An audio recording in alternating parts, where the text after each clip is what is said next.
The communication room aboard the TNS Thunder's Edge buzzed with urgent activity as the distress signal played for the third time.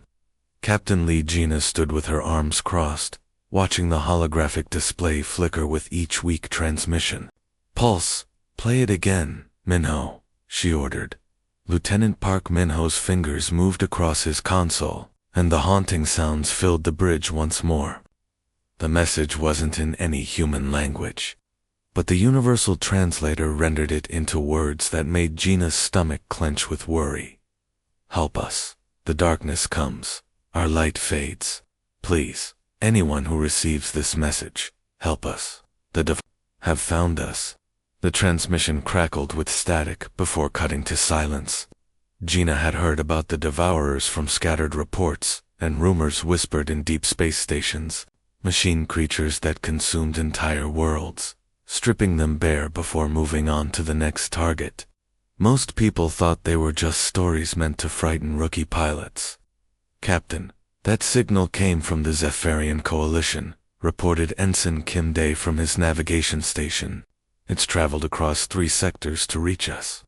Gina knew about the Zephyrians. They were peaceful beings made of living crystal who created the most beautiful music in the galaxy. Their technology was far beyond anything humans had developed, and their defenses were supposed to be unbreakable. If they were calling for help, something terrible was happening. "How many ships do we have available?" Gina asked her executive officer. Commander Choi Hanna pulled up the fleet roster. 12 ships total, Captain. It's all Earth Command could spare on short notice." 12 ships against an unknown enemy that had forced an advanced alien civilization to cry for help. The odds weren't good, but Gina had never backed down from a fight when innocent lives were at stake. "Signal all ships. We're going to help them." The journey to Zephyrian space took 18 hours at maximum speed. During the trip, Gina studied everything they knew about the Devourers. The reports were terrifying. These machines didn't just destroy planets, they consumed them completely, turning organic matter and minerals into more ships and weapons. They had been moving through the outer rim for decades, leaving nothing but empty space behind them. "Captain, we're approaching the Lumina Prime system," announced Kim Day. "Drop us out of hyperspace," Gina ordered. "All ships, battle stations." What they found when they emerged from faster-than-light travel made the entire bridge crew fall silent. Lumina Prime had once been a beautiful world covered in crystal cities that sparkled like diamonds in its sun's light. Now, massive mechanical ships hung in orbit like metal vultures, their harvesting beams stripping away the planet's surface layer by layer.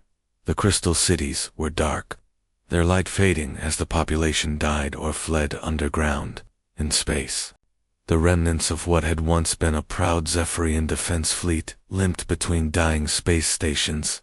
Ships that had been works of art were now twisted wreckage, barely able to maintain life support.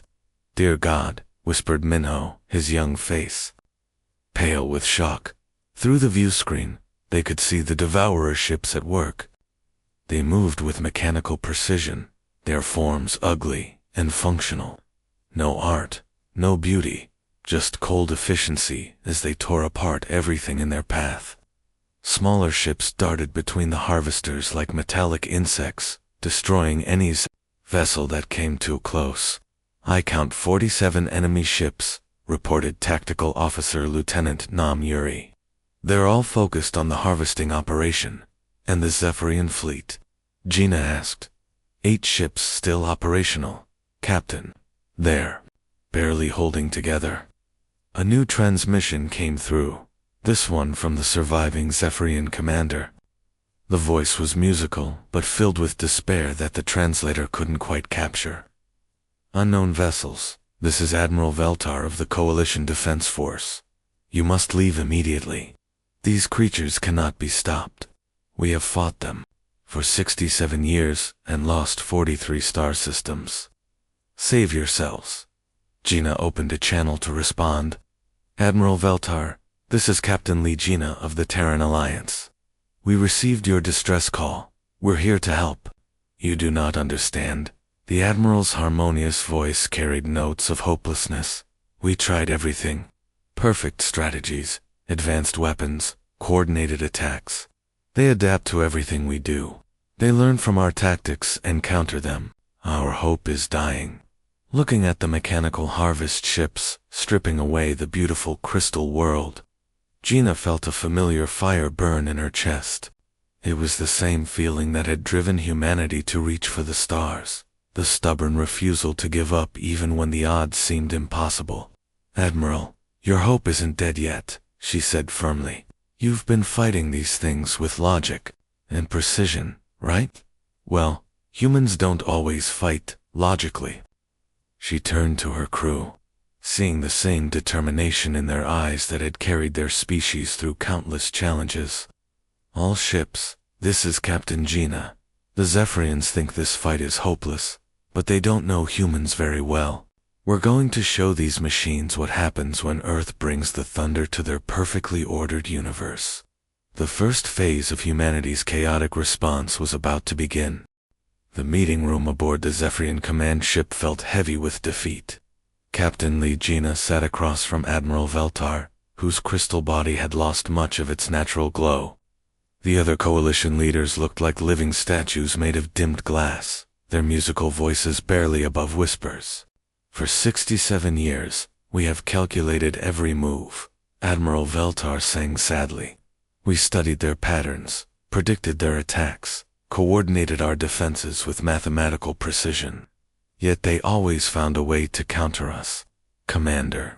Choi Hanna leaned forward, studying the battle records on her tablet. "Show me your last major engagement." The holographic display lit up with a perfect recreation of the battle. Gina watched as Zephyrian ships moved in beautiful formations, their attacks timed to the second. Every shot was calculated for maximum efficiency. Every maneuver followed optimal tactical doctrine. "It's like watching a ballet," muttered Lieutenant Colonel Yoon Seok, the leader of their marine forces. "Very pretty, but completely predictable." The recording showed how the Devourer ships responded. At first they took heavy losses, but within minutes their movements began to change. They adapted to the Zephyrian tactics, countering each maneuver perfectly. By the end of the battle, the mechanical ships were destroying the coalition forces with ease. "There's your problem," Gina said, pointing at the display. "You're fighting like machines against machines. You're giving them exactly what they understand." Admiral Veltara's crystalline form shimmered with confusion. "How else does one conduct warfare? Logic and precision are the foundations of military strategy." Major Kong Su, their best fighter pilot, laughed darkly. "Admiral, humans threw those rules out the window a long time ago. Sometimes we do things that make absolutely no sense, and somehow they work." "Impossible," said another coalition leader. "Chaos cannot defeat order. Random actions cannot overcome calculated responses." Gina stood and walked to the tactical display, studying the current positions of the Devourer fleet. They were arranged in perfect formations, each ship positioned for maximum coverage and mutual support. It was textbook defensive positioning, exactly what any military academy would teach. "That's where you're wrong," she said. "These machines have spent decades learning to counter logical thinking. They've become perfect at predicting rational responses. But humans aren't always rational." She turned to face the Zephyrian leaders. "Tell me, have you ever done something in battle that made no tactical sense? Have you ever made a decision based on pure instinct rather than calculation?" The crystalline beings looked at each other with what might have been bewilderment. Such actions would be wasteful, inefficient. They would lead to unnecessary losses. "Maybe," Gina agreed. "Or maybe they would do something these machines have never seen before. Something they can't predict or adapt to because it doesn't follow any pattern they understand." Lieutenant Park Minho pulled up intelligence reports on his console. "Captain, I've been analyzing their response times. Every time the Coalition tried a new tactic, it took the Devourers an average of 4 minutes to adapt, but they only adapt to logical progressions." "Exactly," Gina said. her mind racing with possibilities. They're learning machines, but they can only learn from patterns. What happens when there is no pattern? Colonel Yoon scratched his chin thoughtfully. Back on Earth, some of our greatest military victories came from commanders who broke the rules, who did things that shouldn't have worked. Like what? Asked Admiral Velta. Like charging cavalry against machine guns, Yoon replied. Like sailing wooden ships against steel fortresses.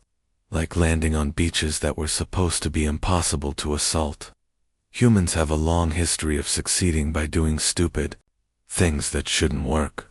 Major Kong nodded enthusiastically. Remember the Battle of New Seoul, when Captain Park flew his damaged fighter directly into that pirate dreadnought's bridge. It was complete suicide by any reasonable standard. But it worked, Gina finished, because the pirates couldn't believe anyone would be crazy enough to try it. She looked around the room at her human crew, seeing the spark of dangerous ideas forming in their eyes. Then she turned back to the Zephyrian leaders. Admiral, your people have been fighting a logical war against an enemy that has learned to counter logic. You've been playing by rules that these machines understand perfectly. But what if we stopped playing by those rules? What do you propose? Veltar asked, his harmonic voice carrying the first hint of hope they had heard. Gina smiled, and it wasn't a pleasant expression. We're going to do something so insane, so mathematically impossible, that their adaptive systems won't know how to respond. We're going to fight like humans. She began outlining her plan, and with each word, the Zephyrian leader's crystal forms seemed to dim further with what looked like horror. Her own crew, however, began to grin with the kind of fierce joy that had carried humanity to the stars. Captain, Admiral Veltar said, when she finished, your plan has a 97% probability of complete failure. I know, Gina replied cheerfully. That's what makes it perfect. The Devourers will never see it coming, because no rational being would ever try it. The gambit was set. Humanity was about to teach the galaxy what chaos could accomplish against perfect order. Major Kang Su gripped his fighter's controls as he led the first wave toward the Devourer fleet. Behind him, 11 other human pilots followed in what any military instructor would call a disaster waiting to happen.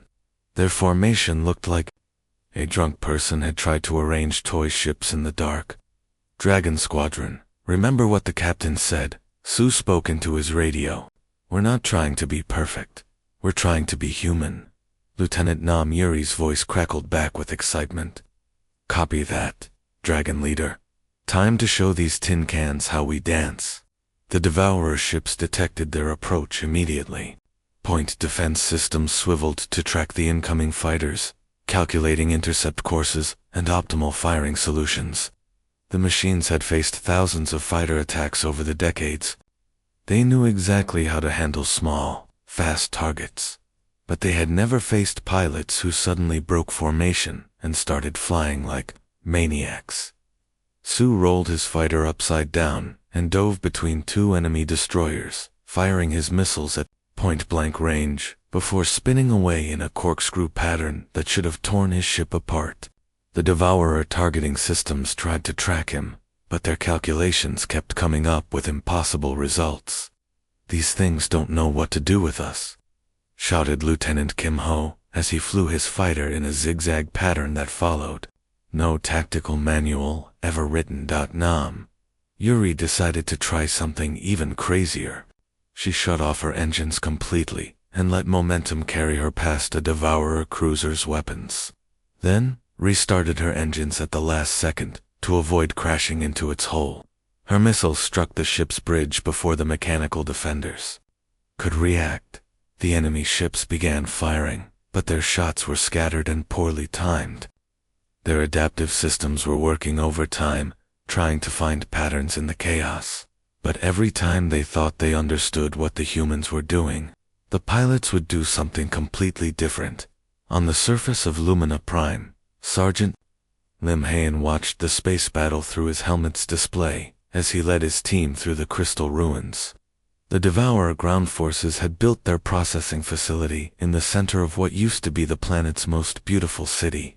"Contact ahead," whispered Corporal O'Jin, pointing to a group of mechanical soldiers patrolling the area. The machines moved in perfect formation, their sensors sweeping back and forth in regular patterns. They had learned to counter the careful, methodical ground tactics over decades of warfare.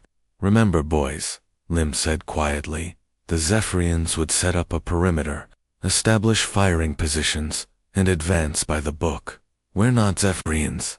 Instead of taking cover and planning their approach, the human Marines did something the machines had never encountered. They charged straight at the enemy patrol, screaming at the top of their lungs. The mechanical soldiers tried to respond, but their combat programming had no protocols for dealing with enemies, who ran directly into weapons fire while making loud noises. Some of the machines actually froze in place, their processors overloaded by the illogical behavior. "Private Song," Min tackled one of the enemy soldiers and began beating it with a wrench he had found in the rubble. It wasn't an efficient weapon, but the machine couldn't calculate how to respond to such a primitive attack method. "They're hesitating," shouted Corporal O, as he used his rifle as a club. "The stupid things are actually confused."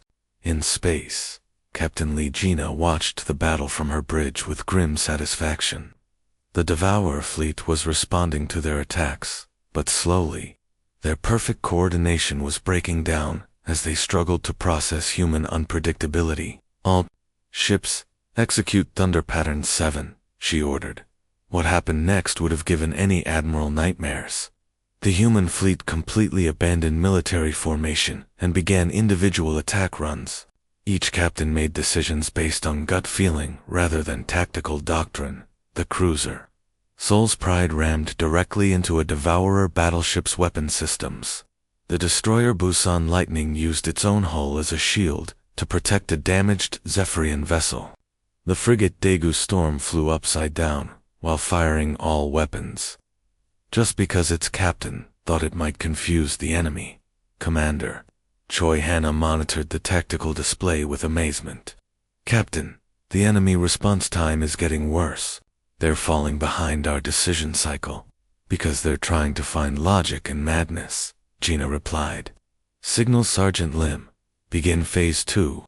Deep inside the processing facility, Lim and his team had fought their way to the central core. The massive chamber pulsed with mechanical life as cables and tubes carried the stolen essence of Lumina Prime to the fleet above. The setup was beautiful in its efficiency, every component perfectly placed for maximum effectiveness. "EMP charges are set," reported O-Jin, checking his equipment. "But Captain, the blast radius is huge. We won't make it out in time."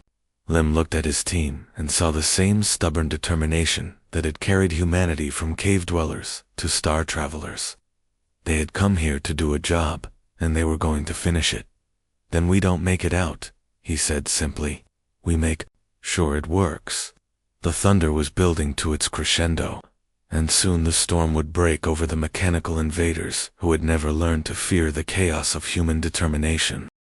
The explosion that tore through the Devourer processing facility shook the entire planet. Sergeant Lim Hyen's sacrifice sent a massive pulse of energy racing through every cable and connection. The machines had built on Lumina Prime, the beautiful crystal cities flickered as their stolen power was suddenly cut off from the mechanical harvesters above. Captain B. Gina felt the deck of the Thunder's Edge shake under her feet as enemy fire struck their shields. Half of her small fleet was already gone, or badly damaged, but something was different about the enemy now. Their perfect formations were starting to break apart. "Captain Lieutenant Park," Minho's voice cracked with emotion. "We just lost contact with Sergeant Lim's team. The explosion took out the entire processing center, but they didn't make it out," Gina finished quietly. She closed her eyes for a moment, honoring their sacrifice, then opened them with renewed fury. "Signal all remaining ships. We finish this now." Above them, the massive Devourer hive ship hung like a mechanical moon. its countless arms still reaching down to strip away pieces of the planet's surface. The thing was enormous, easily 10 times the size of any human vessel. Its hull bristled with weapons and defensive systems that had kept it safe for decades of warfare. Admiral Veltar's musical voice came over the communication channels, filled with despair. "Captain Lee, our analysis shows the hive ship cannot be approached. Its defenses are too strong. We have tried for years to find a weakness." "You tried logical approaches," Gina corrected. "You calculated attack vectors and optimal strategies. But what if we don't try to be optimal?" She turned to her crew, seeing the same desperate courage that had driven their species to reach for the stars against all odds. Her tactical officer, Commander Choi Hanna, was wounded, but still at her post. Young Ensign Kim Dae gripped his controls with steady hands despite his fear. "All hands, this is the captain," Gina announced over the ship's speakers. "We're going to ram that thing." The bridge fell silent, except for the sound of damaged systems and distant explosions. Then Hannah smiled through her pain. "Ramming speed, Captain. Full power to engines. Point us straight at the hive ship's center." In the space around them, the surviving human fighters formed up alongside the Thunder's edge. Major Kong Su's voice came over the radio, his ship's hull scarred with battle damage. "Thunder lead to all craft. We're going in with the captain. It's been an honor flying with you all." As the human ships accelerated toward what looked like certain death, something incredible happened. The Devourer fleet hesitated. Their targeting computers, designed to handle rational threats, couldn't process what they were seeing. Ships don't deliberately crash into larger ships. That wasn't logical. That wasn't efficient. The hive ship's defensive weapons swiveled to track the incoming vessels, but they fired sporadically. The artificial intelligence controlling them couldn't decide how to prioritize targets. That shouldn't exist according to their programming. "Distance to target, 2,000 kilometers, reported Kim Dae, his young voice steady despite everything. Through the main screen, they could see the hive ship's surface rushing toward them. Its metal skin was covered with sensors and weapons, all trying to understand why these tiny ships were flying directly at them instead of running away. 1,000 kilometers. Gina opened a channel to broadcast to every ship in the area, human and Zephyrian alike, for Sergeant Lim and his team, for everyone who refuses to give up, for all the worlds these things have destroyed. 500 kilometers. The Thunder's edge struck the hive ship like a meteor made of human stubbornness. Her reinforced front section punched deep into the mechanical giant's core, tearing through armor and systems that had never been designed to handle a direct collision. Secondary explosions bloomed across its surface as the other human ships followed, detonating their remaining weapons against critical systems. But the real damage came from below. The EMP pulse that Lim's team had triggered was still spreading through the planet's mechanical network. Every connection the Devourers had made, every system they had built, suddenly carried a wave of electromagnetic chaos that their computers couldn't handle. The pulse reached the main transmission arrays, just as the hive ship's systems were already overloaded from the ramming attack, instead of staying contained on the planet. The electromagnetic wave jumped to the hive ship's communication systems and began spreading to every other Devourer vessel in the fleet. Admiral Veltar watched in amazement as enemy ships threw out. The system began to flicker and go dark. "Impossible," he sang in harmonics of wonder. "The cascade is spreading through their entire network." The machines had built their fleet to be perfectly connected, sharing information instantly across all units. It made them incredibly efficient and coordinated, but it also meant that chaos in one part of the system could spread to everything else. On the bridge of the dying Thunder's edge, Gina smiled as she watched the Devourer fleet begin to shut down, ship by ship. The machines had learned to counter every logical strategy, but they had never prepared for enemies who would destroy themselves just to complete their mission. The storm had broken, and its thunder was echoing through the mechanical minds that couldn't understand the mathematics of sacrifice. Captain Lee Gina opened her eyes to flickering emergency lights and the sound of twisted metal groaning around her. She was alive, somehow, trapped deep inside the dying hive ship, with pieces of her bridge scattered everywhere. The air tasted of smoke and electrical burns. "Captain," Ensign Kim Dae's voice came from somewhere in the wreckage. "Over here, I found Commander Hannah."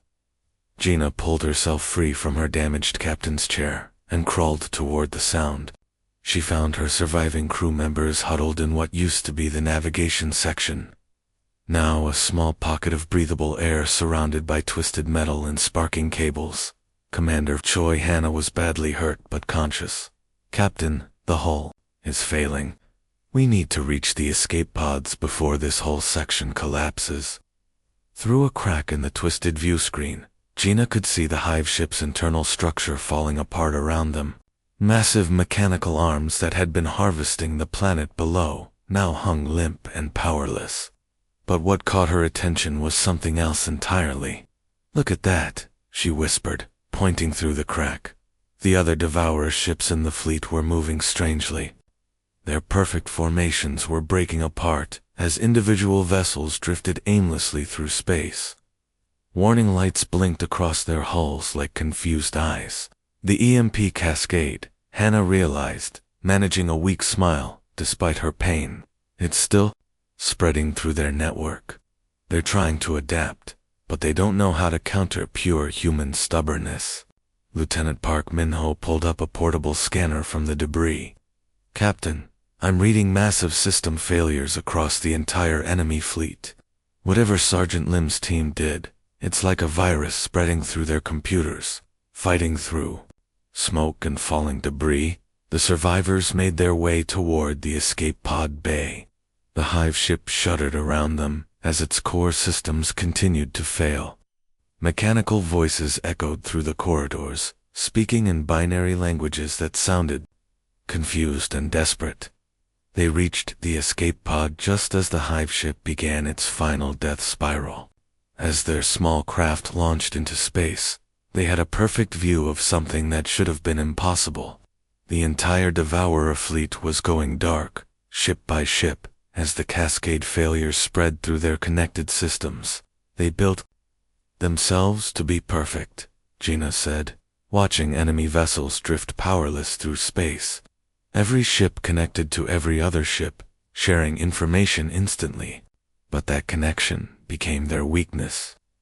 The machines had spent decades learning to counter logical opponents. They had adapted to every strategy the Zephyrians could devise. But they had never encountered a species that would sacrifice everything simply because it was the right thing to do. Their computers couldn't process the mathematics of voluntary death for others. On the surface of Lumina Prime, the crystal cities began to glow again as the harvesting machines shut down. Zephyrian survivors emerged from underground shelters to see their world's natural light returning for the first time in months. Admiral Veltar's harmonic voice filled the communication channels, singing with joy and amazement. "Captain Lee, your species has accomplished the impossible. You have shown us that victory sometimes comes not from superior planning, but from refusing to accept defeat." Major Kong Su's voice crackled over the radio from his damaged fighter. "Captain, I'm reading power failures throughout the enemy fleet.